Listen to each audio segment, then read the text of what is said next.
that one time in college when you were in a class where nobody knew your name, including the professor? Do you ever remember not wanting to ask a question because nobody else ever asked questions?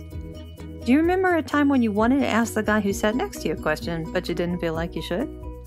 That wasn't social learning. Now, do you remember that one class that you had when the professor not only knew your name, but you had talked over coffee? And remember the other students who knew your name and they knew you well enough that they could sometimes guess what you were thinking. Remember the times when you got together with them outside of class and the subject matter of the class kept popping up in conversation? That was social learning. Lev Vygotsky, one of the more famous genius psychologists, posited that learning is social and it happens through social negotiation and conversation. Teaching through relationships is a progressive social learning approach that assumes, as Vygotsky suggests, that deep learning happens through relationships. Every student has a vast story behind their eyes. A teaching through relationships approach says that if a teacher knows even a small part of that story, they can begin to understand a student's motivations, what makes them tick. And then we can tailor our instruction to help a student make connections between the content of the course and their lives. Teaching through relationships also assumes that students learn best when they talk with each other. That's because engaging in conversation requires a nimble and flexible understanding of content. And when students talk with each other, they often translate the language of the content into the language that they share with their peers, which is a high-level cognitive processing skill. Finally, conversation between students implies that they negotiate their individual understanding, experiences, assumptions, and perspectives with those of their classmates.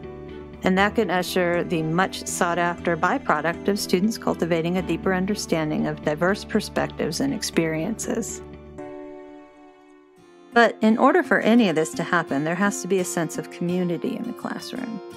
Students can't really engage with each other if they don't know something about each other. They can't trust that their contributions will be valued if they don't have some way of gauging how other students will react. Taking the time to build community in the classroom is essential. So let's recap. Teaching through relationships assumes that deeper learning happens when building community in the classroom is considered essential.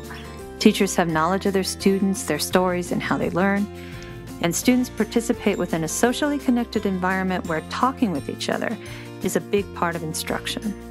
But how do we create this online? It's an important question because some of the biggest objections students have to online learning is a lack of social connection and a sense of isolation within the course. So here are a few places to start. First, community building is important. Here are a few ways to build community online that I'll talk about more after this video. A checking-in questionnaire, posting a welcome message, and video introductions. Next, it's important that students engaging with each other is central to our pedagogy. I'll make a document available to you outlining a teaching strategy called Reflect, Relate, and Report, which helps students explore content together.